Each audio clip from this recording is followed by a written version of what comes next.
Les participants frappaient dans leurs mains pour se réchauffer et fêter Hanouka, la fête des Lumières. Symbole pour la communauté juive de la lumière sur l'obscurité. Ils étaient environ 70 personnes jeudi soir dans le quartier de la gare de Montigny-le-Bretonneux pour ce rassemblement historique. La température très chaleureuse.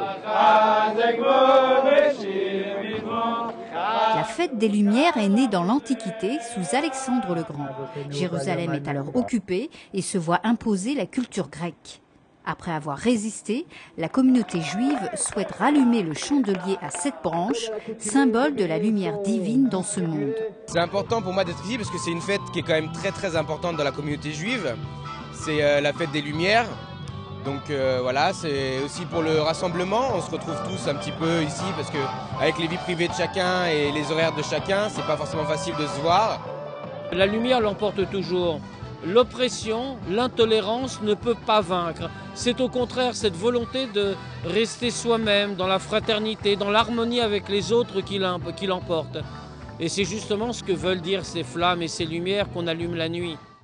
Une lueur d'espoir qu'espérait également transmettre Samuel Sandler, dont le fils et les 2 petits-enfants sont morts dans la tuerie de Toulouse perpétrée par Mohamed Merah en mars 2012.